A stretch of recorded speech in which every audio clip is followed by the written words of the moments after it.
Congrats, Clint, for winning the Men's Basketball Player of the Year award ng CPC. Last year, nandito ka rin as a Mythical 5 member, but now you won the big one. Yeah. How does it feel?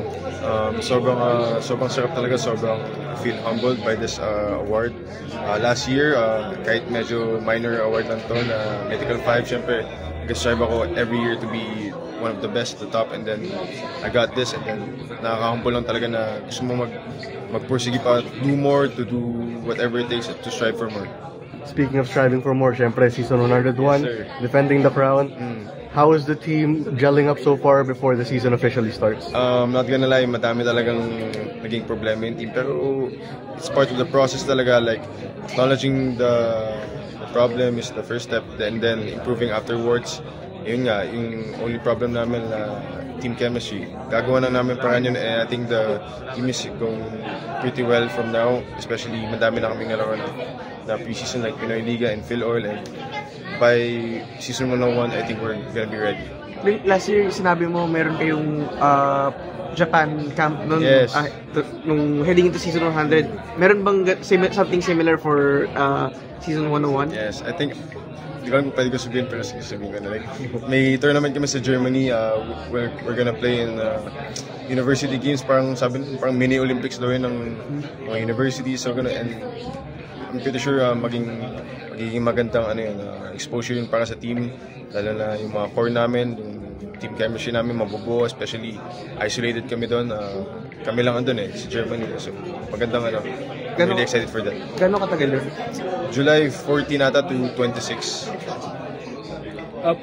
Kanina lang dun sa program na banggit nga ng Prodigal Son ka na makuha. Your basketball journey from the bottom talaga.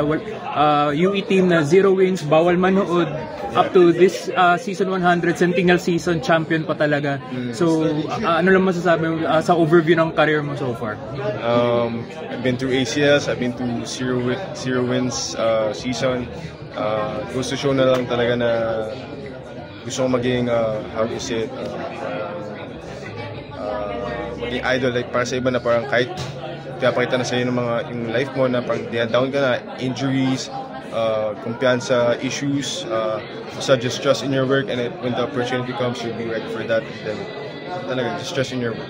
Siguro paano mo na-overcome yung pressure, lalo na yung school is celebrating its centennial din. Kumbaga nataon pa sa centennial ng NC. Kaya like yung pressure andun talaga, pero sabi nga ni coach, like andito kayo para maglaro ng sport na mahal nyo, like you're privileged enough to have that, then basta enjoy nyo lang laro, and then it'll come. Clint, mabalik tayo sa off-season talk. Of course, you mentioned na nagkaroon ng medyo madaming problema. Yung Cardinals, of course, one of those being yung departure ni Chris Sevilla, who was really a big key factor sa championship run last season. How are you guys addressing that so far heading into season 101? Sa amin naman, like yung before lang na problema yun, hindi naman kami sobrang worried about that kasi madaming capable guys of filling those spots, especially like to name a few, like Drex De Los Reyes, Gulapa, and especially Cyril Gonzalez, who have championship experience from UP. And I think malaking bagay talaga sila, especially yung mga iba pa na mga hindi ko nabanggit. I feel like mas mapupunan pa nila yung rule na yun, and they're gonna over-exceed that position. Thank you. Thank you. Thank you. Thank you.